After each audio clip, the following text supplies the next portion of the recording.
Hello friends, स्वागत है आपका एसएससी तक पर। हमारी अभी सेकंड क्लास है। फर्स्ट क्लास में हमने कुछ परसेंटेज के बेसिक किए थे और अभी हम 5 क्वेश्चन किए थे। अभी हम क्वेश्चन 6 से स्टार्ट करने वाले हैं। उम्मीद कर रहा हूँ आपको समझ में आ रहा होगा। अगर आपको थोड़ा भी कहीं डाउट है, कुछ चीज़ें मैं और इम्प्रूव कर सकता हूँ, स्पीड कुछ ज़्यादा स्लो है या बहुत ज़्यादा फास्ट है, तो आप मुझे सुझाव दे सकते हैं। आप कमेंट कीजिए ताकि मैं और इम्प्रूवमेंट कर सकूँ। चलिए, ज़्यादा हम टाइम वेस्ट नहीं करेंगे, हम सीधा पढ़ाई पे चलते हैं। क्वेश्चन 6 देखिए। क्वेश्चन 6 है कि ए की आय का 10% इक्वल टू बी की आय का 15%, ये आपको दिया है। यानी ए की जो इनकम है उसका 10% बराबर बी की जो इनकम है उसका 15%, 15/100। ये दोनों बराबर हैं सी की आय का 20%। जस्ट अभी हम स्टार्ट कर रहे हैं, इसलिए मैंने ऐसा लिखा। नहीं, आपको पिछली क्लास में मैंने बताया था, क्योंकि अभी जो आप इनको काटने में टाइम लगाएंगे, ये इससे कटेगा 1/10, इसको आप 5 से काटेंगे तो ये आ गया 3/20, और इसको आप 5 से काटेंगे तो ये आ गया आप पे, इसको हम 20 से काट देते हैं, 20 5 1/5। इतना हमें टाइम खराब नहीं करना है। इसीलिए जब आप देखते हैं कि ए की आय का 10%, तो हम लिखेंगे 1/10, ना कि ये काट के, क्योंकि काटने से हमारा टाइम जाएगा। हमें हर क्वेश्चन में कोशिश करनी है कि 5 से 10 सेकंड, 15 सेकंड हम सेव करके चलें, ताकि बाकी क्वेश्चनों को, जो टफ क्वेश्चन है, जो लेंथी क्वेश्चन है, जिनमें कैलकुलेशन ज्यादा है, उनको हम थोड़ा टाइम ज्यादा दे पाए। इसलिए हम सीधा लिखेंगे ए का 10% बराबर है बी का 15%। 15% के रेशियो क्या होंगे? 3/20।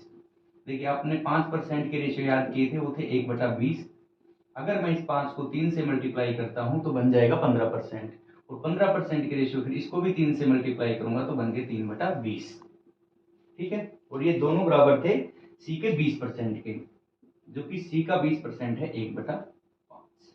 आपके पास ये इक्वेशन आ गई है। अभी हमें इसको सोल्व करना है।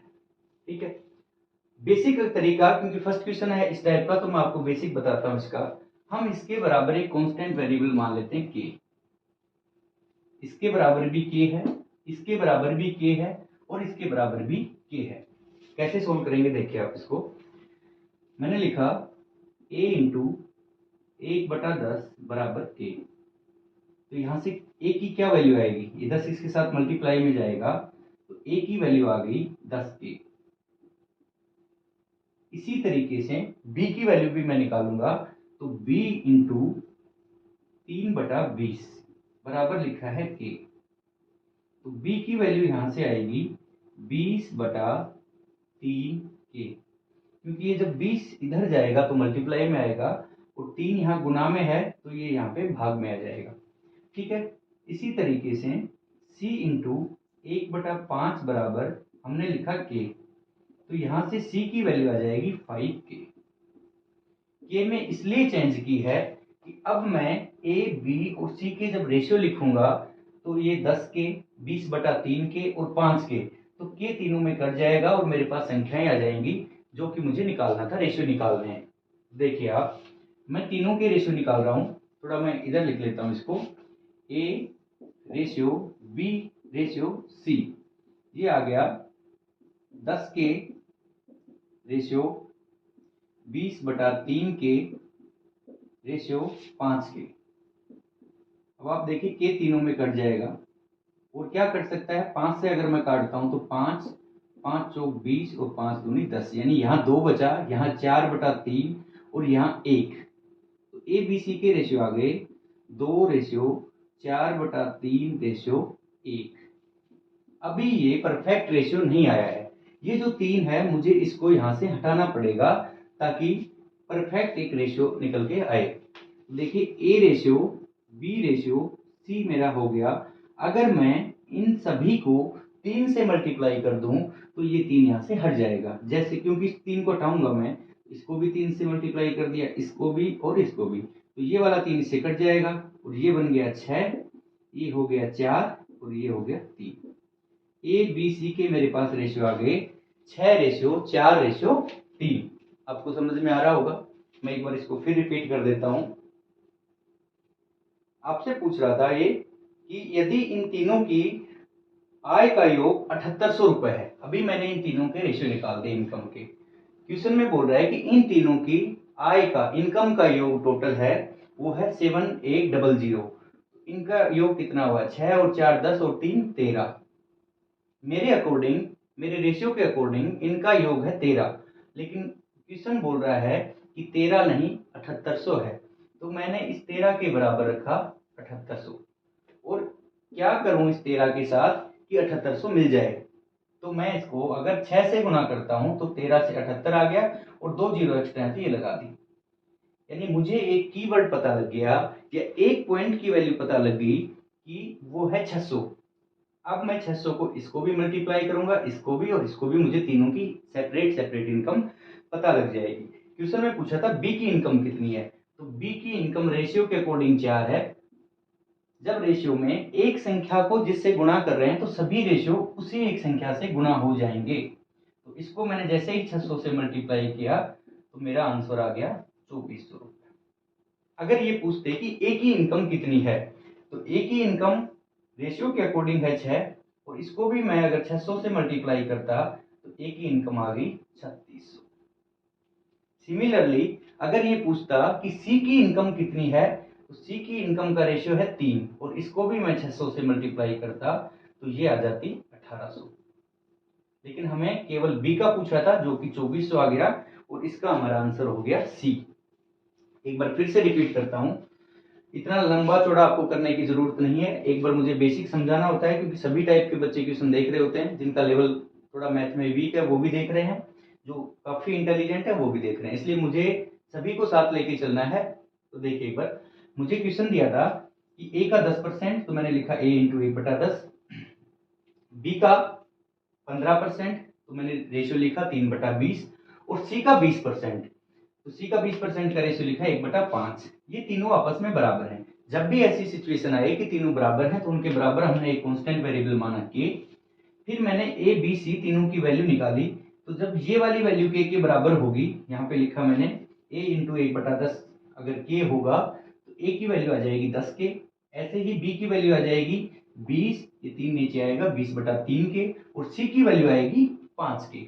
अब मेरे पास तीनों की वैल्यू आ गई a b और c की। इन तीनों को मैंने साथ में रखा यहाँ पे, a ratio b ratio c। तो मेरे पास रेशियो आए 10 के, 20/3 के और 5 के, और के हमारा कांस्टेंट वेरिएबल था तो के तीनों में कट गया। यहां से मेरे फाइनल रेशियो आ गए 6:4:3। हो सकता है क्वेश्चन इतना ही पूछता कि ए बी सी के रेशियो बता दीजिए, लेकिन उसने क्वेश्चन में कहा था कि ए बी सी के ये जो इनकम के रेशियो आए हैं 6:4:3, इनकी टोटल इनकम है 7800 रुपए, ये मुझे दिया हुआ था। तो मेरे अकॉर्डिंग इनकी टोटल इनकम आई 6 और 4 10 और 3 13, तो मैंने इनका टोटल लिखा 13। फिर मैंने इसको 600 से मल्टीप्लाई किया क्योंकि वहां 7800 दिया हुआ था। ये मुझे एक पॉइंट की वैल्यू पता लगी 600। ठीक है, आपको अगर कहीं ऐसी संख्या मिले जहां ये पूरी ना कटे तो आपको क्या करना है, यहाँ पे इस 7800 को इस टोटल का 13 का भाग दे दीजिए आप। यहाँ पूरा कट रहा था इसलिए 600 का मल्टीप्लाई हो गया, जब पूरा नहीं कटेगा तो जो भी संख्या आएगी हम उससे मल्टीप्लाई कर देंगे। ऐसे करके मैंने इन तीनों के अलग अलग इनकी इनकम निकाल ली। जब आप ऐसे काफी क्वेश्चन कर लोगे तो आपको इतना करने की जरूरत नहीं है। आपने नोट कर लिया होगा इसको, बीच में आप रोक के स्क्रीनशॉट ले सकते हैं। अब आप एक चीज देखिए, इसमें जब इस टाइप का क्वेश्चन आप सोल्व कर रहे होंगे तो हमें क्या करना है, हमें बस इतना ही देखना है, और अब डायरेक्ट हम इसको ऐसे सोल्व करेंगे। एक बार ये इक्वेशन देखिए कि उसने ऐसे दिया, ए का 10%, इसका 15% और इसका 20%। हमें कुछ नहीं करना, हम सीधा यहाँ से नोट करेंगे A ratio B ratio C, वो हो जाएगा, ये जाएगा 10 के कट जाएगा तीनों में। जब आप ऐसे 3 क्वेश्चन करोगे आपको पता लग जाएगा कि बार बार के कट रहा है, तो हमें वहां पे अननेसेसरी स्टेप नहीं करने हैं, हमें हर हालत में वहां पे टाइम बचाना है। तो हमारा ए का रेशियो आ गया 10 क्योंकि के कट गया, बी का रेशियो आ गया 20/3 और सी का रेशियो आ गया 5। यहाँ पे मैंने काट दिया तो ये आ गए मेरे रेशियो। और जब मुझे पता लग गया 2 4/3 और यहाँ 1 बचा, ये 3 मल्टीप्लाई हो जाएगा इन दोनों के साथ, तो तो ABC के रेशियो आ गए 6:4:3 और टोटल आ गया 13। ये दिया था 78, 600 से किया मल्टीप्लाई, तो एक स्टेप में सोल्व हो जाता। ये था डायरेक्ट करने का। आपको के वगैरह बार बार मानने की जरूरत नहीं है। आप 3 क्वेश्चन ऐसे सोल्व करोगे तो आपको समझ में आ जाएगा कि मुझे ये कैसे सोल्व करना है। ठीक है, नेक्स्ट क्वेश्चन देखते हैं।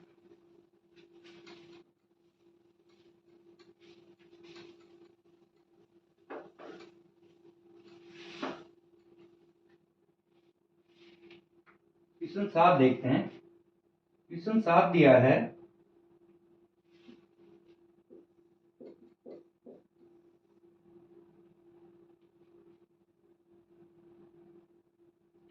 किसी संख्या के 60% में, किसी संख्या के 60% में 60 घटाने पर 60 आता है तो वह संख्या क्या है। क्वेश्चन है किसी संख्या के 60% में 60 घटाने पर 60 आता है तो वह संख्या क्या है। तो देखिए आप, कोई संख्या है उसका 60%, उसमें से कितना घटा दिया 60, और परिणाम भी क्या आया 60। ये आपको दिया हुआ है। मैं मान लेता हूं कि वो संख्या है x। ठीक है, वो संख्या है x। कितना हुआ 60/100। आप बार बार मैं इसलिए लिख रहा हूं कि आपको एक आदत पड़ जाए। 60% के रेशियो हो गए 3/5, काटने पे भी वही आने वाला है। तो ये हो गया आपका 120, और यहां से x की वैल्यू आपकी आ जाएगी 120 इंटू, ये हो गया 3/5, तो ये 5 इधर मल्टीप्लाई में आएगा और 3 डिवाइड में, ये आ गया आपका 200 आंसर। समझ में आ गया होगा आपको।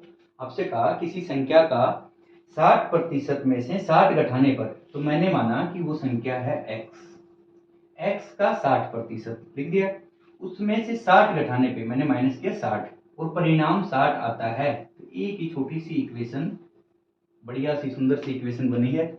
इसमें आपको कुछ नहीं करना, ये 60 इधर आया तो 120 हो गया। अब आपको बचा है आपके पास कि x का 60% 120 है, तो x कितना होगा। आप इस 100 को भी डायरेक्ट यहाँ ले जाते, 60 को नीचे लाते, तो आप इसको काट पीट के सोल्व करोगे, 200 आंसर आपका आ गया। आसान है, इसमें कुछ भी ऐसा समझने वाला नहीं था। ठीक है, क्वेश्चन 8 देखते हैं हम। सेम एक ऐसा ही क्वेश्चन है। क्वेश्चन 8 में बोल रहा है कि किसी संख्या के 75% में जब 75 जोड़ा जाता है तो परिणाम वही आता है। किसी संख्या के 75% में 75 जोड़ा जाता है तो परिणाम वही आता है। एक चीज देखिए यहां से आप, कि कोई संख्या है x, इसके 75% यानी 75/100, इसको ये भी लिख सकते हैं 3/4। तो मैं इसको डायरेक्ट सीधा यही लिखूंगा। ठीक है, 3/4x, ये हो गया उसका 75%। इसमें मैं ऐड करता हूं 75, तो परिणाम भी 75 ही आता है, ये बोला है। और मुझे वो निकालनी है वैल्यू किसकी, x की। ये क्यों लिखा आपको समझ में आ गया होगा कि 75% ऑफ x, तो यानी 75/100 गुणा x का 75%, और इसको आपने 25 से काट दिया तो ये आ गया 3/4x। बार बार हमें ये कैलकुलेशन नहीं करनी है, आपको धीरे धीरे मैं रेशियो पे शिफ्ट कर दूंगा, आपको समझ में आने लगेगा ये डायरेक्ट कि ये 75% लिखा हुआ है। 75% ऑफ x, उसमें 75 जोड़ने पे 75 ही प्राप्त होता है। क्या लिखा है, किसी संख्या के 75% में जब 75 जोड़ा जाता है तो वह संख्या प्राप्त होती है, यानी कि वो संख्या क्या थी अपनी x, वो खुद ही प्राप्त हो जाती है। ठीक है, कर लीजिए इसको 16। मैं यहां से 4 इसमें एलसीएम लेता हूं, तो यहाँ बच गया 3x। इसको अगर 4 से मल्टीप्लाई करता हूं मैं, तो ये आ गया 300, और इधर मेरा बच गया x। जैसे ही इधर जाएगा तो ये हो गया 4x, यहाँ पे बच गया मेरा 3x + 300, ये वाला। ये जब x इधर आएगा तो मेरे पास x की वैल्यू आ गई, ये 3 इसमें माइनस होगा, और मेरे पास x की वैल्यू आ गई 300। मुझे यही पूछा था कि x की क्या वैल्यू होगी, वो संख्या क्या होगी। ये तो था इसको करने का बेसिक तरीका, आप x मान के कैसे कर सकते थे। अगर आप थोड़ा सा दिमाग लगाते हैं तो आपको एक चीज समझ में आएगी कि कोई भी संख्या अपने आप में 100% होती है। जैसे मैंने 10 लिखा, ये 10 अपने आप में तो 100% है। मैंने 1000 लिखा है, ये 1000, लेकिन ये अपने आप में 100% है। मैंने आपको बोला कि इसका 90% निकालो, तो आप निकाल दोगे इसका 90% कितना हुआ 900। उसी तरीके से कोई भी संख्या अपने आप में 100% होती है, ठीक है। आपसे कहा कि इसी संख्या के 75% में 75 जोड़ने पे वो संख्या मिल गई। यानी आप एक बात बताइए कि वो 75% तो खुद थी ही संख्या, तो उसमें जोड़ा क्या, उसका 25% ही तो जोड़ना पड़ा, और 25% जोड़ते ही वो संख्या खुद मिल गई। इसका मतलब 25% जोड़ा और वो वैल्यू क्या थी 75, यानी कि उस संख्या का जो 25% है ना वो 75 है। तो फिर संख्या कितनी होगी आप ही देखिए, 25 3 75, यानी कि 1% की वैल्यू आ गई 3, 1% की वैल्यू आ गई 3, तो संख्या कितनी होगी 100% होगी 300। ये छोटी सी चीज है, एक बार आप समझोगे तो समझ में आ जाएगी। उम्मीद कर रहा हूँ समझ में आई होगी। एक बार फिर मैं आपको बता रहा हूँ। उसने कहा कि 75% में, किसी संख्या के 75% में अगर 75 ऐड करते हैं तो संख्या मिल जाती है। यानी वो 75% तो खुद है ना संख्या, तो आपने कितना ऐड किया उसमें, भाई 25% ही तो ऐड किया, और 25% ऐड करते हुए संख्या आ गई। इसका मतलब आपने केवल 25% ऐड किया, और 25% के रूप में क्या दिया आपने 75, तो आ गया 25% बराबर 75, 1% हो गया 3, तो 100% 300, यानी वो संख्या कितनी थी 300। बहुत ही आसान है। इसी टाइप से हम ऐसे क्वेश्चन आएंगे उनको सोल्व करेंगे। नेक्स्ट देखते हैं क्वेश्चन 9।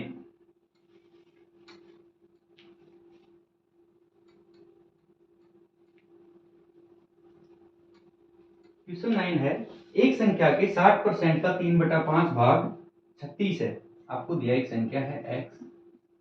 अब देखिए 60% इसने बोला है, तो मैं सीधा लिखूंगा 20% 1/5, तो 60% हो गया 3/5, 20 3 60। x का 60% हो गया, इसका भी 3/5।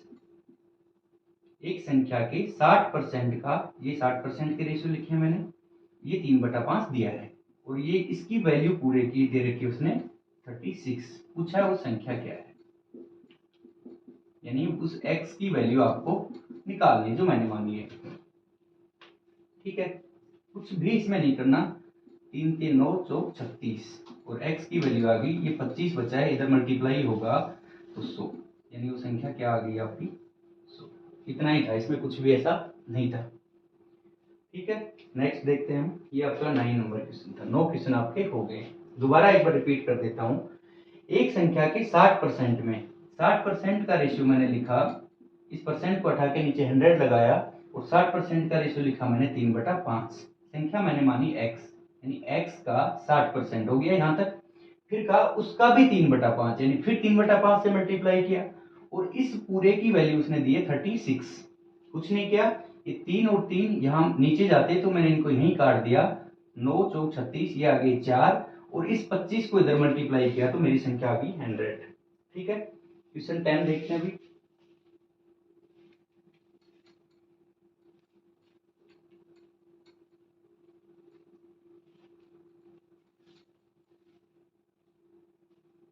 Question number 10। एक संख्या पहले 10% बढ़ाई जाती है। देखिए बढ़ने वाले दो पैटर्न के क्वेश्चन होते हैं, मैं आपको बता देता हूँ। एक होता है जैसे आपके पास, हम जब परसेंटेज के बाद में जब कंपाउंड इंटरेस्ट करेंगे, वहां भी इस टाइप के क्वेश्चन आएंगे। कंपाउंड इंटरेस्ट का भी यही एक फंक्शन होता है। जैसे आपके पास कोई एक नंबर है 100, ये दो तरीके से बढ़ सकता है। एक तो मैंने कहा कि इसका 10% बढ़ा दूं मैं, जब इसका 10% यानी 100 का 10%, इसको 1/10 से मल्टीप्लाई करूंगा, वो हो गया 10। इसका 10% बढ़ाया तो मेरे पास आया 110। अब बोलता है कि इसको 10% बढ़ाने के बाद जो संख्या आई उसको फिर 10% बढ़ाना है, तो अब 100 नहीं बढ़ेगा, अब ये वाला 110 बढ़ेगा 10%। फिर इसका 10% निकालूंगा तो ये कितना आ गया 11। यहां से इसका 10% आया था 10, इसका 10% आ गया 11, और ये 11 जब इसमें ऐड हो जाएगा तो मेरे पास आ गया 121। एक तो इस टाइप का बढ़ना होता है, और ये वाली लैंग्वेज यूज आती है कंपाउंड इंटरेस्ट में। या फिर जैसे आपको किसी ने कहा कि एक वस्तु का, एक दुकानदार ने एक वस्तु दूसरे दुकानदार को 10% के लाभ पर बेच दी, उस दुकानदार ने उस वस्तु को फिर 10% पे बेचा, तो भाई दूसरा जो दुकानदार है वो इस 110 पे लाभ लेगा, ना कि इस पे, क्योंकि वो 110 में खरीद के लाया था, उसके लिए तो ये क्रय मूल्य है। तो जब भी इस टाइप की लैंग्वेज आए तो आप समझ जाना कि बढ़े हुए पे वापस से बढ़ रहा है वैल्यू। तो मैं इसको कैसे सोल्व करूंगा जब इस टाइप की वैल्यू आएगी, देखना 2/10 10% था, 10% का रेशियो होता है 1/10। ये मैं आपको एक कॉन्सेप्ट समझा रहा हूँ, क्वेश्चन अभी हम सोल्व करेंगे। 10% का रेशियो होता है 1/10, यानी 10 रुपए पे 1 रुपए का प्रॉफिट। तो मैंने लिखा 10 से 11, फिर 1/10 पे 1 का प्रॉफिट, तो मैंने फिर लिखा 10 से 11, और मेरे वही रेशियो आ गए कि 100 रुपए की चीज थी स्टार्टिंग में और लास्ट वाले को वो 121 में मिली। मुझे इतनी कैलकुलेशन नहीं करनी पड़ेगी। इस चीज को आप समझ लीजिए, ये हम वहीं यूज करेंगे जहां वैल्यू एक बार बढ़ेगी और उसके बाद फिर बढ़ेगी, यानी बढ़े हुए पे प्रॉफिट लेना या घटे हुए पे प्रॉफिट लेना, या फिर एक इक्वेशन से दूसरी आई और दूसरी से जब तीसरा रिजल्ट आएगा तब हम ये यूज करेंगे। अगर मैं आपको नॉर्मली बोलूं कि बेस किसी वस्तु का 100 है, इसको 10% के प्रॉफिट पर बेचा, और दोबारा मैं इसी वैल्यू की बात करूं कि इसको इतने लॉस पे बेचा वो क्या, तो हम ये वाली कैलकुलेशन नहीं लगाएंगे। ये तभी लगेगी जब एक बार हमने किसी वस्तु पे प्रॉफिट लिया या लॉस लिया और फिर जो रिजल्ट आया उस पे हमने दोबारा से कुछ प्रॉफिट या लॉस लिया। तो आप सीधा ऐसे सोल्व कर लीजिए, 2 बार इक्वेशन लिखे, दोनों का मल्टीप्लाई, ये उसकी इनिशियल वैल्यू आ गई और ये उसकी फाइनल वैल्यू आ गई। ठीक है, ये कहीं हमें जरूर पड़ेगा अभी हम जब क्वेश्चन करेंगे।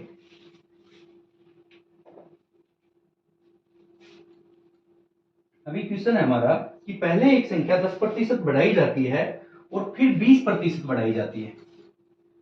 सेम वही बात होगी कि पहले एक संख्या को 10% बढ़ाया, मैंने माना कि वो संख्या क्या है 100, वो संख्या है 100, इसको 10% बढ़ाया तो इसका 10% कितना हुआ 10, तो ये बढ़ गई 110, बढ़ के आ गया 110। अब कह रहा है कि फिर उसे 20% बढ़ाया, यानी इसको बढ़ाया वापस से, इसको नहीं बढ़ाया, इसको 110 को। तो जब 110 को हम 20% बढ़ाएंगे तो कितना आ गया 22, और इसमें अगर मैं 22 जोड़ता हूं तो 132, यानी मेरा जो रिजल्ट आया वो कितना आ गया 132। तो बताइए ये जो आरंभिक संख्या थी उसमें कितने प्रतिशत की वृद्धि हुई, तो आरंभिक तो 100 थी और अभी कितना बन गई 132, कितना परसेंट बढ़ गया 32%। अगर जिनको ये भी नहीं निकालना आता है तो आप लिखिए कि 32 बढ़ा है कितने पे 100 पे, और इंटू 100, तो ये कट के आ गया आपका 32%। ये आपको ऐसे सोल्व नहीं करना है, इसमें थोड़ा सा टाइम लग जाएगा। आपको कुछ नहीं करना है, पहले 10% बढ़ी जो भी आपको मैंने बेसिक बताया था, फिर 20% बढ़ी। तो आप वो जो अभी सिखाया आपको कि 10 से 11 10% का रेशियो, 20% का रेशियो होता है 5 से 6, तो ये आपने लिख दिया 5 से 6, ये रिजल्ट निकाल ली 50 से 66, कितना बढ़ गया 16, तो 16 बढ़ा कितने पे इस 50 पे, और इंटू 100, ये आ गया 2 और ये कट के आ गया 32%। आपको सीधा ये याद रखना है, जब भी बढ़ी हुई वैल्यू पे बढ़ेगी तो आपका ये ऐसे सोल्व हो जाएगा। ठीक है, तो इसका आंसर आ गया 32%। किसी को कोई इसमें डाउट नहीं होगा, अगर किसी भी टाइप से समझ में नहीं आता है तो आप जरूर कमेंट करें, मैं कुछ और इम्प्रूव कर सकता हूँ, आपको दिखाई नहीं दे रहा है, वॉइस क्लियर नहीं है, या कॉन्सेप्ट बहुत स्लो चल रहा हूँ, जैसा भी है आप सुझाव देंगे तो मैं इम्प्रूव करूंगा।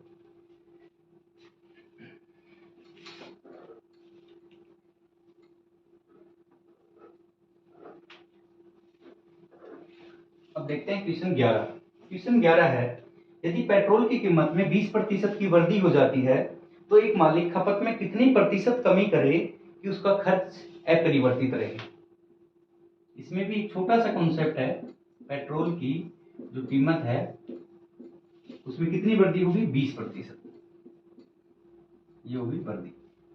वो पूछ रहा है कि खपत में कितनी वो कमी करे कि उसका खर्च क्या रहे अपरिवर्तित, खर्च में कोई भी चेंज ना आए, नो चेंज। कैसे सोल्व करेंगे देखिए, एक बेसिक कॉन्सेप्ट है इसका कि कोई भी वस्तु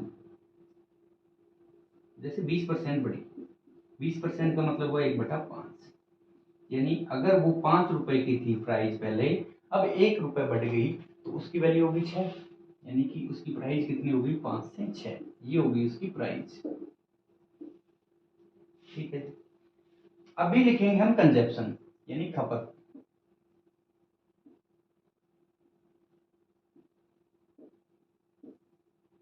ठीक, ये मैंने कुछ लिखा है इसके अंदर, सपोज करें ब्लैंक है, ये होगी खपत। जब मैं प्राइस को और कंजप्शन को मल्टीप्लाई कर देता हूं तो आ जाएगा मेरा टोटल खर्चा। कैसे आएगा देखिए आप, सपोज करो आपने 10 रुपए किलो चीनी ली, चीनी का भाव है 10 रुपए किलो, तो ये क्या होगी इसकी प्राइस रेट। ठीक है, आप कितनी चीनी लेके आए 5 केजी, ये क्या होगी आपकी खपत। भाई मैंने आपसे पूछा कि आपका खर्चा कितना हुआ, तो आपने कहा कि 10 रुपए किलो चीनी थी, 5 किलो में चीनी लेके आया तो मेरे रुपए खर्च हो गए 50। आप मल्टीप्लाई करोगे ना कि प्लस माइनस।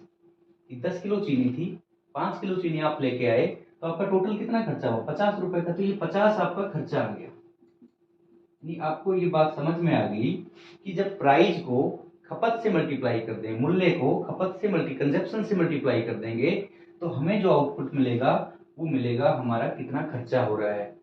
ठीक है, अब इनमें एक चीज क्या कॉमन होती है, इधर देखिए आप, इसमें क्या कॉमन है कि मैंने लिखा प्राइस कितनी लिखी थी मैंने 10 रुपए इंटू खपत कितनी भी 5, ये थी प्राइस, ये थी मेरी खपत, और इनसे मेरा 50 रुपए क्या आ गया खर्चा। अब एक बार 2 मिनट लगेगा, अगर आप चीजों को अच्छे से समझ गए तो दोबारा आपको रटने की ये सब करने की जरूरत नहीं पड़ेगी। अब भी अगर मैं खर्चा कांस्टेंट रखता हूं, मैं ये चाहता हूं कि ये मेरा खर्चा कांस्टेंट रहे, तो देखिए क्या होगा इसमें, ये 50 ही रहे, और मान के चलो कि ये मेरा 10 की जगह बढ़ के और ये हो गया 12.5, 10 से बढ़ के मेरी जो प्राइस है 25% बढ़ गई, ये होगी 12.5। तो कंजप्शन में क्या प्रभाव पड़ेगा, ये फिक्स है 50, यहाँ क्या वैल्यू आएगी, यहाँ आएगी 4, 12.5 इंटू 4 हो गया 50। यहाँ से आप एक चीज नोट करना, ये जो प्राइस के रेशियो कैसे बढ़े, 10 से आपके रेशियो हो गए 12.5। ठीक है, ये पॉइंट जैसे हटाऊंगा तो यहाँ 0 लग जाएगी। ये किसके रेशियो थे मेरे प्राइस के, ये पहले की प्राइस है, ये बाद की प्राइस है। इसके बाद में कंजप्शन के रेशियो में क्या हुआ, 5 से हो गए 4, ये किसके रेशियो बन गए मेरे खपत के। रिजल्ट क्या निकल के आया, इसको आप काटिए, 20 5 100, ठीक है, और ये हो गया 25 से काट दीजिए, 25 चौक 100, 25 5 125। यानी जब प्राइस के रेशियो 4 से 5 हुए तो खपत के रेशियो 5 से 4 आ गए, ये आपको यहाँ दिख रहा है। यानी जब भी खर्चा कांस्टेंट रहे और एक का रेशियो जिस रेशियो में बढ़ रहा है तो दूसरी चीज का रेशियो उसी रेशियो में कम हो जाएगा। ये मैं इतना समझाने की कोशिश कर रहा हूँ आपको। फिर से देख लीजिए, ये रिजल्ट आया इसका कि a इंटू बी से कोई संख्या आ रही है c, दो संख्याओं के मल्टीपल्स हैं, कोई तीसरी संख्या आई c, अगर c कांस्टेंट है तो जिस अनुपात में a बढ़ेगा उसी अनुपात में b कम हो जाएगा। अगर a को मैंने बढ़ाया 5:6, तो फिर b जो घटेगा उसके रेशियो बनेंगे 6:5। ऐसा क्यों हुआ, क्योंकि c कांस्टेंट है। और इसको प्रूव करके मैंने यहाँ दिखा दिया कि प्राइस 10 रुपए थी, खपत 5 केजी होती थी, तो आपका खर्चा हो रहा था 50। कंडीशन मैंने रखी कि मेरा खर्चा कांस्टेंट रहना चाहिए, अभी भी 50 ही होना चाहिए, तो मैंने इसको 50 रखा। अब आप इधर देखिए कि ये कैसे आएगा 50, प्राइस मेरा बढ़ गया 12.5 25%, तो 10 से कितनी रेट होगी 12.5। ठीक है, ये ऑटोमेटिक मुझे 4 आ जाएगा क्योंकि 50 कांस्टेंट है, इसका जैसे ही 12.5 का इसमें डिवाइड करूंगा तो ये आ गया मेरा 4। तो आपने इनके रेशियो देखे कि 100 से 125 जो रेशियो हुए तो इसमें कितना निकल के आया था हमारे पास 4:5, और खपत के रेशियो क्या आए हैं 5 4। तो देखिए इनका उल्टा है, 4 5 का उल्टा 5 4।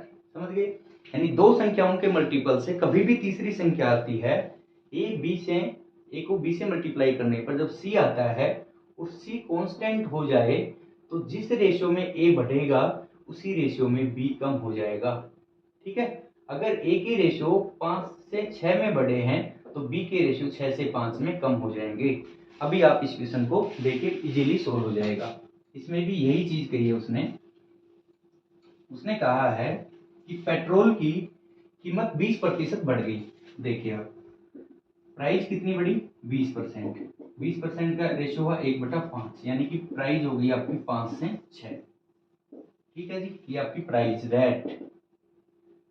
कंजप्शन में कितनी कमी करे कि खर्चा कांस्टेंट रहे। आप समझ गए कि जब प्राइस को कंजप्शन से मल्टीप्लाई करोगे तो खर्चा आएगा टोटल। प्राइस को कंजप्शन से मल्टीप्लाई करोगे तो खर्चा आएगा, और ये रहे नो चेंज। जैसे ही आप समझे कि अच्छा ये नो चेंज है, तो आपको रेशियो कंजप्शन के अपोजिट कर देने हैं, यानी 6 यहाँ आ गया और ये 5 यहाँ आ गया, ये आगे खपत के रेशियो। बताइए कितनी कमी होगी? 6 से 5 होगी, यानी 1 की कमी होगी किस पे? 6 पे। 1/6, और 1/6 किसका रेशियो था? 16 सही 2/3।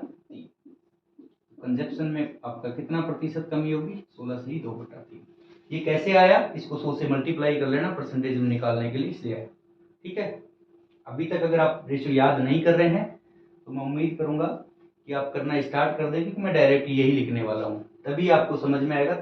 देखिए, दो बातें, आप लेंथी तरीके से क्वेश्चन सोल्व करके अपने आप को संतुष्ट कर लीजिए कि मुझे मैथ आ रही है, लेकिन जब रिजल्ट आता है तब आप बहुत से ऐसे लड़कों से मिलोगे, लोगों से मिलोगे जो तैयारी बहुत करते थे, जिनको क्वेश्चन भी सभी आते थे, लेकिन उनका सिलेक्शन नहीं हुआ। आसपास के लोग, आप भी कहते हो कि भाई तैयारी तो की थी अच्छी, कोचिंग भी अच्छी थी, भाई कहीं ना कहीं आपने उस चीज को मिस कर दिया जो कि एक सिलेक्शन लेने वाला स्टूडेंट होता है, वो करता है उस चीज को, और वो वही चीज आप मिस कर देते हो कि आप लेंथी पैटर्न से सोल्व करने में लगे हो। अरे भाई, इतना स्मार्ट कंपटीशन हो गया आज के टाइम में, इतने लोग मेहनत करने लग गए हैं कि आपको चीजें बिल्कुल सटीक वे में, बिल्कुल एक जो सिस्टमेटिक वे है उसमें अगर आपने नहीं की तो फिर मुश्किल हो जाएगा। क्वेश्चन आपको आएंगे नो डाउट, किसी को भी आप 1 घंटा एक्स्ट्रा दिए, 20 मिनट एक्स्ट्रा दिए पेपर में, वो पूरा पेपर सोल्व कर देगा, लेकिन सिलेक्शन आपको विद इन टाइम लेना है, विद इन टाइम सोल्व करना है। उसके लिए आपको शॉर्ट्स, छोटी छोटी चीजें हैं, ये रेशियो हो गया या जहां भी जरूरत पड़ेगी मैं आपको बताता रहूंगा, कैलकुलेशन शॉर्टकट हो गए, ये सब आपको सीखना पड़ेगा। इसलिए आप इनके अभी से याद करना स्टार्ट कर दीजिए। आगे भी मैं सभी क्वेश्चन इन्हीं से सोल्व करने वाला हूं। नेक्स्ट क्वेश्चन देखते हैं हम।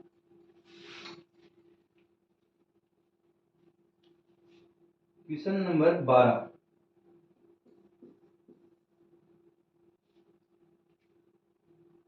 इसमें बोल रहा है कि एक वस्तु के मूल्य में 25% की कमी होगी। इस बार उसने कहा है कि वस्तु का जो मूल्य है उसमें 25% की कमी कम हो गया। 25% के रेशियो हो गए 1/4। 25/100 काट दिया तो आ गया 1/4, यानी वस्तु का मूल्य पहले 4 था, 4 पे 1 कम हो गया तो वस्तु का मूल्य हो गया 4 से 3। किसी वस्तु के मूल्य में 25% की कमी हो गई, यानी कि उसका मूल्य 4 से हो गया 3, और उसकी प्रतिदिन बिक्री 30% बढ़ गई। जो उसकी सेल थी, बिक्री थी, वो कितनी बढ़ गई उसकी सेल? 30%। ठीक है जी, 30% के रेशियो क्या होंगे? 3/10। तो आप यहाँ पे लिख दीजिए सेल या बिक्री, कुछ भी। ठीक है जी, उसकी बिक्री होगी, पहले अगर 10 बेचता था तो 10 पे 3 बढ़ गई, 30% का मतलब हुआ 3/10। अगर पहले वो 10 सेल करता था, अब 3 बढ़ गई तो उसकी सेल होगी 10 से 13। समझ में आ गया होगा। पहले उसने कहा कि उसका मूल्य 25% कम हो गया, तो आपने लिखा 25% का रेशियो 1/4, 4 पे 1 कम हुआ, यानी कि उसका मूल्य हो गया 4 से 3। सेकंड, उसने बोला कि जो उसकी बिक्री है वो 30% बढ़ गई। जैसे मूल्य कम हुआ तो लोगों ने चीज ज्यादा खरीदी होगी, तो उसकी बिक्री 10 से होगी 13। तो आप बताइए, जब मूल्य को और बिक्री दोनों को मल्टीप्लाई करोगे तो क्या आएगा? टोटल खर्चा। तो खर्चा की क्या आपके रेशियो आ गई? 40 पहले खर्च होते थे उसके, और आज उसके खर्च हो रहे हैं 39। उसके टोटल जो खर्चा हुआ उसमें 1 रुपए की कमी आ गई।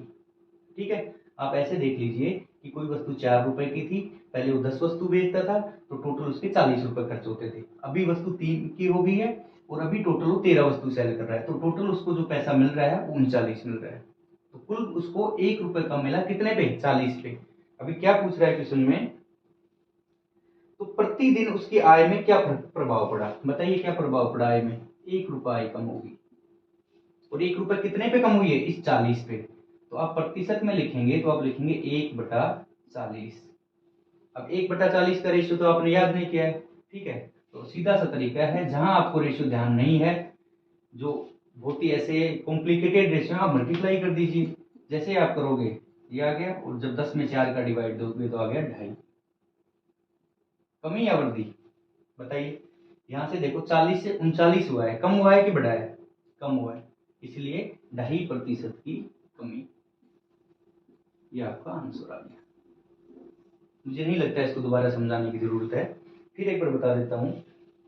एक वस्तु के मूल्य में 25% की कमी हुई, मैंने लिखा 25% का रेशियो 1/4। मूल्य कम हुआ, इसका मतलब पहले 4 था, 1 रुपया कम हुआ तो उसका मूल्य आ गया 4 से 3। फिर उसने कहा कि उसकी बिक्री 30% बढ़ गई। 30% के मैंने रेशियो लिखे 3/10, 30% बराबर।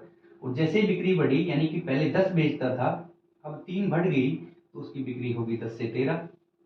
मूल्य और बिक्री को जैसे ही मल्टीप्लाई किया कि क्या प्राइस थी और क्या सेल थी, इन दोनों का जैसे ही मल्टीप्लाई किया तो टोटल उसका एक्सपेंडिचर या जो इनकम जो भी है, ये आ गया 40 और ये आ गया 39। यानी कि उसको 1 रुपए, उसका पहले 40 मिलता था, अभी उसको 39 मिलता है, 1 रुपए कम मिलने लगा। ऐसा होने प्रतिशत में निकालना था, तो मैंने लिखा 1 रुपए। ये कितने पे कम हुआ? 40 पे, तो 1/40 इंटू 100 आ गया 2.5%। क्वेश्चन 13 देखते हैं।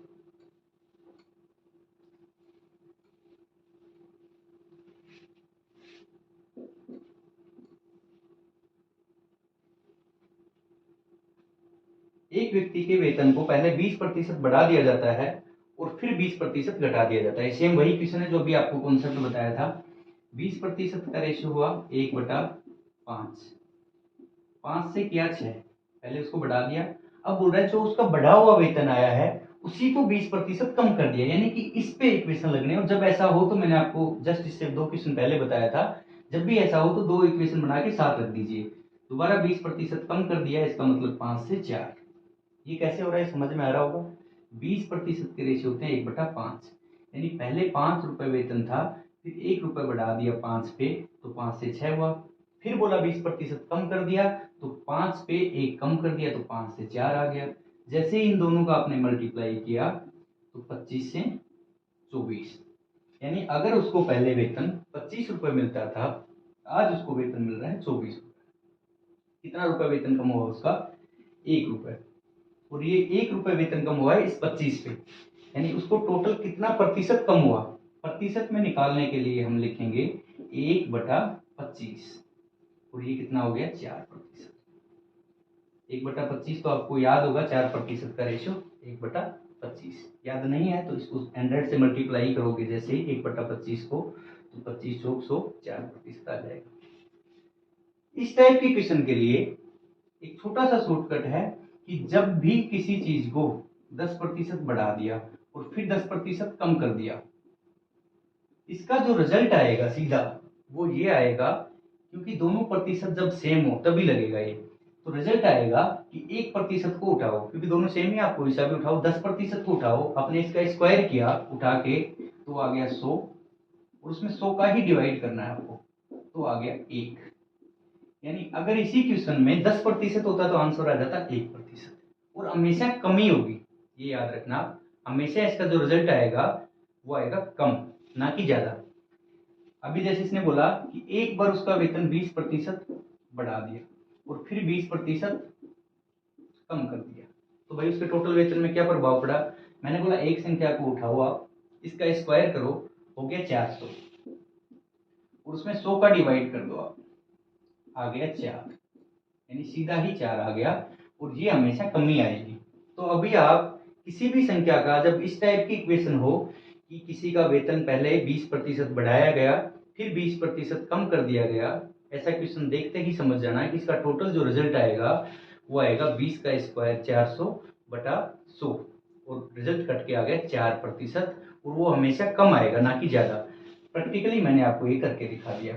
और भी अगर आप इसको डिटेल में देखोगे, बता देता हूं। देखिए, अगर 100 रुपए उसका वेतन था, 20% वेतन बढ़ा तो उसका वेतन हो गया 120। अब कह रहा है कि इस बढ़े हुए वेतन पे 20% उसका कम हुआ, इस बढ़े हुए वेतन पे उसका कितना कम हुआ? 20%। तो इसका एक 20% कितना हुआ? 24। तो मैंने इसमें से 24 घटा दिया, जैसे ही 24 घटाया तो आ गया 96।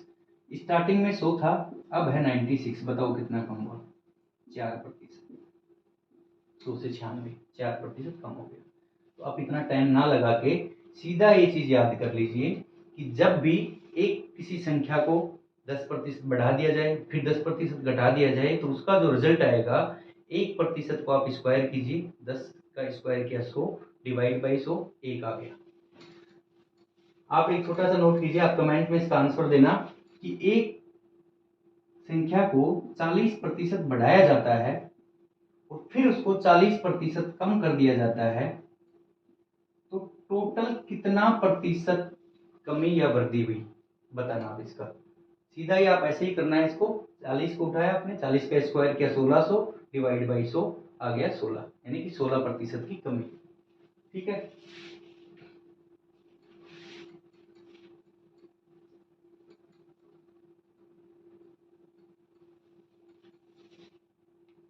अब देखते हैं हम क्वेश्चन इसका 14 को। चीनी के मूल्य में 10% की कमी होने से मूल्य कितना कम हो गया? 10% कम। ठीक है। 10% का मतलब हुआ 1/10। इसका मतलब हुआ पहले 10 रुपए मूल्य था, अभी 1 रुपए कम हो गया, यानी कि मूल्य हो गया उसका 10 से 9। पहले 10 रुपए था, अभी हो गया 9 रुपए। समझ में आ गया होगा। चीनी के मूल्य में 10% की कमी हुई। 10% का रेशियो लिखा मैंने 1/10। इसका मतलब 10 रुपए पे 1 रुपए कम हुआ तो मूल्य आ गया 10 से 9। क्या कहा आगे? एक व्यक्ति 270 रुपए में 1 किलो चीनी अधिक खरीद पाता है। उसने कहा है कि 270 रुपए में 1 केजी चीनी ज्यादा खरीद रहा है। ठीक है जी। अब आप एक चीज देखिए, इसमें उसने ये फिक्स कर दिया है कि उसका जो खर्चा है वो कांस्टेंट है। इसने कहीं स्टेटमेंट नहीं दिया इस चीज का कि उसका खर्चा कांस्टेंट है, लेकिन उसने ये बोला है कि 270 रुपए में 1 किलो चीनी ज्यादा खरीद पाता है। तो इसका मतलब ये हुआ कि पहले भी 270 ही खर्च कर रहा था वो, तब चीनी 1 किलो कम आ रही थी। आज भी खर्चा 270 ही है, तब चीनी 1 किलो ज्यादा आ रही है। और मैंने बताया था कि जब दो संख्याओं के गुणा से तीसरी संख्या आए और वो कांस्टेंट रहे, तो जिस रेशियो में एक संख्या कम या ज्यादा हो रही है, दूसरी संख्या उसका अपोजिट होगी। ठीक है। तो मूल्य अगर इसका 10 से 9 हुआ है तो खपत आप बताइए कितनी होगी? खपत होगी 9 से 10, जस्ट अपोजिट। ये अभी मैंने आपको समझाया था। एक बार फिर से देख लीजिए, यहाँ लिख देता हूं मैं कि ए और बी दो संख्याएं हैं, इनसे मेरे पास एक संख्या आई सी। मान लीजिए ए है 10 और बी है 20 और मेरे पास एक संख्या आ गई सी 200। अब मैं ये बोल रहा हूं कि जो सी संख्या है ये फिक्स है, इसमें मुझे चेंज नहीं करना, ये 200 ही है। तो इनमें क्या परिवर्तन हो सकता है? इसको मैंने 10 से 20 किया। कितना किया? 10 से 20। आप कुछ भी कर दीजिए, इसको आप 50 कर दीजिए। इसको मैंने 10 से 50 कर दिया। ठीक है। तो ये संख्या क्या आएगी? ऑटोमेटिक, यहाँ 200 फिक्स है, 50 को किससे गुणा करूं कि 200 आ जाए? तो मैंने कर दिया 4 से। तो आप देखिए इसके रेशियो कितने बढ़े, यानी कि ए के रेशियो बढ़े। पहले 10 था, 10 से 50 हुआ, ए के रेशियो 1:5 में बढ़े, यानी पहले 1 था 5 हो गया। तो उसी रेशियो में बी कम हो गया। बी पहले 20 था और फिर 4 हो गया, यानी कि बी के रेशियो हो गए 20 से 4। जैसे ही आप इसको काटते हैं तो आपके पास रेशियो आ गया 5:1। बताइए इसका उल्टा आया कि नहीं? इसके रेशियो 1:5 में बढ़े तो बी के रेशियो 5:1 उल्टे आ गए, कम हो गए। यानी जब भी दो संख्याओं से तीसरी संख्या आती है गुणा होके, तो जिस रेशियो में पहली संख्या बढ़ी है दूसरी संख्या उसी रेशियो में कम हो जाएगी। या इसका उल्टा, जिस रेशियो में पहली संख्या कम हुई है तो दूसरी संख्या उसी रेशियो में बढ़ जाएगी।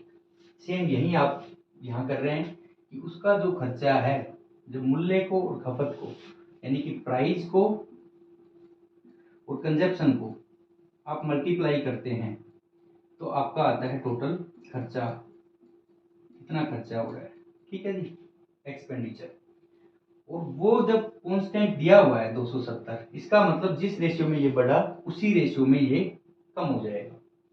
ये 10 से 9 हुआ तो उसी रेशियो में ये 9 से 10 हो गया। ठीक है। बताइए उसकी कंजप्शन में क्या प्रभाव पड़ा? एक ज्यादा होगी। पहले वो 9 केजी चीनी खा रहे थे, अभी वो 10 केजी चीनी खाने लगे। ठीक है। इन्होंने भी क्या कहा कि 1 की चीनी ज्यादा आती है, ठीक है, 1 यहाँ दिया हुआ है, इन्होंने भी 1 ही कहा है।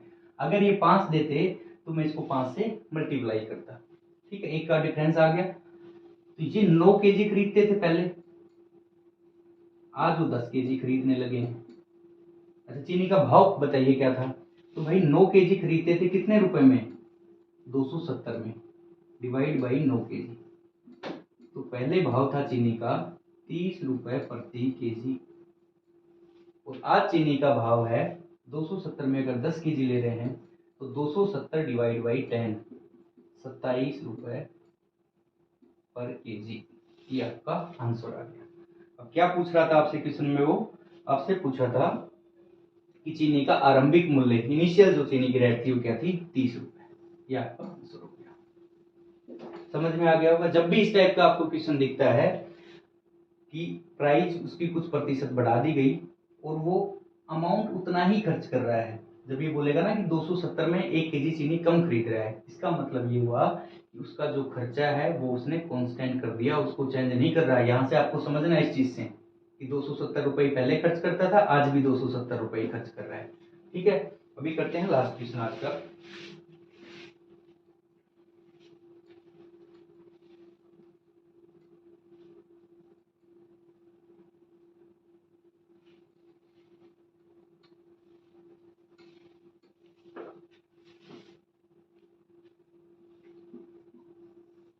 एक आयत की लंबाई 10% बढ़ाई गई तथा चौड़ाई 10% घटाई गई तो क्षेत्रफल में क्या प्रभाव पड़ा? आयत की लंबाई है वो 10% बढ़ा दी गई और जो चौड़ाई है उसकी वो 10% कम कर दी गई, और आपसे पूछा उसके एरिया में कितना प्रतिशत प्रभाव पड़ा। ठीक है, देखते हैं आयत का एरिया क्या होता है। आप इसको बेसिक करके दिखा देता हूँ आपको पहले मैं, वैसे जरूरत नहीं है लेकिन आपको नॉलेज होना चाहिए इन चीजों का। आयत की लंबाई इंटू चौड़ाई, ये उसका हो गया क्षेत्रफल। ठीक है जी, मैं कोई भी एक संख्या मान लेता हूं। मैंने मान लिया कि आयत की जो लंबाई है वो है 100 और चौड़ाई जो आयत की है वो है 50। ये मैंने दो संख्याएं मान ली, तो इनका क्षेत्रफल क्या आ गया? 100 इंटू 50, 5000। जो भी मीटर माना है तो मीटर स्क्वायर, सेंटीमीटर माना है तो सेंटीमीटर। ठीक है, लंबाई मैंने 100 मानी थी, चौड़ाई मैंने 50 मानी थी, तो क्षेत्रफल क्या आया? 5000। अब अगर मैं लंबाई को 10% बढ़ा दूं तो 100 का 10% हुआ 10, तो नई लंबाई होगी 110, क्योंकि मैंने इसको बढ़ा दी 10%। ठीक है जी, चौड़ाई को 10% कम करने के लिए बोला है, तो इसका 10% कम करूंगा तो ये हो गया इसका 10%, 5, और 5 मैंने इसकी कम कर दी तो चौड़ाई आ गई इसकी 45। ठीक है जी, अभी इसका नया क्षेत्रफल क्या आया? अगर मैं 45 को 110 से मल्टीप्लाई करता हूं तो ये आ गया 5, 9, 4 और एक जीरो लगी हुई थी, 4950। कितना प्रभाव पड़ा क्षेत्रफल में? 50। पहले 5000 था, अभी 4950 हो गया। जस्ट एक अज्यूम करके आपको समझा रहा हूँ कैसे करेंगे। 50 का अगर प्रभाव पड़ा, प्रतिशत में कितना पड़ा भाई? पहले 5000 था, इस पे 50 कम हुआ है तो मैं लिखूंगा 50 डिवाइड 5000 इंटू 100। वैसे दिख रहा है मुझे कि ये इसका 1% है, लेकिन अभी आपको समझाने के पर्पज से आ गया 1%। क्या हुआ, कम या ज्यादा? कम।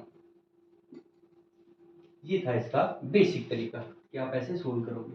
भाई आप अगर ऐसे करोगे तो टाइम लगता रहेगा, चीजें उलझानी नहीं है, हमें चीजें सोल्व करनी है, हमें सिलेक्शन लेना है, टीचर नहीं बनना है। ठीक है, तो अभी आप देखिए 10% उसकी लेंथ बढ़ाई, 10% का मतलब 10 से 11, और चौड़ाई 10 कम कर दी मतलब 10 से 9।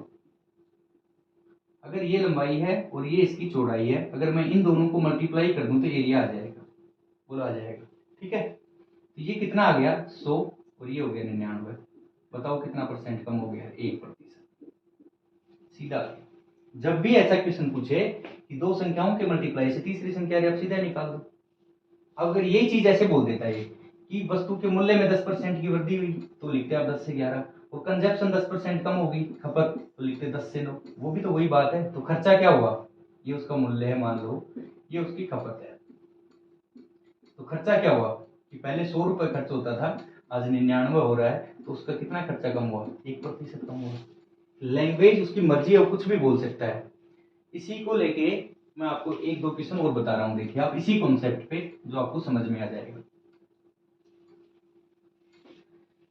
मैं आपसे बोलता हूं कि एक वृत्त है, उसकी त्रिज्या में, ये जो इसकी आर है, वो 10% की वृद्धि कर दी जाए। एक वृत्त की त्रिज्या में 10% की वृद्धि कर दी जाए तो क्षेत्रफल पर क्या प्रभाव पड़ेगा। प्रतिशत का एक क्वेश्चन है, ठीक है। वृत्त का क्षेत्रफल क्या होता है, पाई आर स्क्वायर। जब क्षेत्रफल में चाहे आप आर में 10% वृद्धि करो, 50% करो, 1% करो, पाई तो यहां मल्टीप्लाई हो रहा है तो वृद्धि होगी तब भी होगा। इसका मतलब पाई हो गया कांस्टेंट। पाई का क्षेत्रफल की वृद्धि से कोई संबंध नहीं है, क्योंकि जब रेडियस बढ़ेगी तब भी पाई मल्टीप्लाई होना है और कम होगी तो भी पाई मल्टीप्लाई होना है, तो मैंने पाई को हटा दिया। अब क्षेत्रफल का संबंध केवल आर से रह गया। तो जब उसकी त्रिज्या 10 बढ़ी तो मैंने लिखा त्रिज्या 10 से 11, एक बार लिख दिया आर को, फिर लिखूंगा क्योंकि आर स्क्वायर है, फिर लिखूंगा 10 से 11, ये लिख दिया आर। और जब इन दोनों आर को मैं मल्टीप्लाई करता हूं तो आ गया आर स्क्वायर। कर दीजिए आप भी मल्टीप्लाई, 100 से 121। कितना प्रभाव पड़ा त्रिज्या पे, 21%। सीधा 100 पे बढ़ रहा है, 100 से 21, तो 100 से अगर 21 हो गया तो 121 बना और 21% का प्रभाव पड़ा। इस तरीके से हम वृत्त का भी निकाल सकते हैं कि वृत्त का क्षेत्रफल में त्रिज्या को कम या ज्यादा होने से क्या प्रभाव पड़ेगा। आपके लिए क्वेश्चन है, आप इसको सोल्व करना। किसी वृत्त की त्रिज्या में 20% की अगर कमी कर दी जाती है, वृत्त की त्रिज्या में 20% कमी कर दी जाती है तो उसके क्षेत्रफल पर क्या प्रभाव पड़ेगा। जरूर आप इसका कमेंट बॉक्स में आंसर दीजिए। देखिए मैं ज्यादा टाइम नहीं लेता हूं कि आप लाइक कर दीजिए, सब्सक्राइब कीजिए। आपको चीजें अगर समझ में आ रही हैं तो बहुत अच्छी बात है, आपका सिलेक्शन होगा। मैं चाहता हूं कि अगर मुझे 2 चीजें आती हैं तो मैं आपको चीजें मेरी पास करूं और आप लोगों को समझाऊं, ठीक है। आज के टाइम पे अच्छी अच्छी महंगी कोचिंगें लेने से बेटर है कि वही चीज मैं आपको, क्योंकि मैंने भी कोचिंग ली थी एक टाइम पे, उस टाइम इतनी सुविधाएं ऑनलाइन नहीं थी। मैं भी मुखर्जी नगर से पढ़ा हूँ, तो मेरे पास नोट्स अपने खुद के, मैं आने वाले टाइम में धीरे धीरे अपने नोट्स भी आपके साथ शेयर करूंगा, ठीक है। इतना मेरे पास टाइम, क्योंकि जॉब भी मेरी रहती है तो इतना टाइम नहीं रहता है। मैं सीधे नोट्स की पीडीएफ बना के आपके साथ यहाँ पे उनको सोल्व करवाऊंगा। इसीलिए बोल रहा हूँ कि 150 क्वेश्चन मैं आपको हर चैप्टर के करवा दूंगा। इतने क्वेश्चन हो जाएंगे कि आपका कॉन्सेप्ट बिल्कुल क्लियर हो जाएगा, कहीं सिंगल क्वेश्चन में आपको डाउट नहीं आएगा। बस आप लगातार बने रहिए, आप फर्स्ट वीडियो से देखना स्टार्ट कीजिए ताकि आपको चीजें क्लियर हो। ठीक है, जय हिंद, धन्यवाद।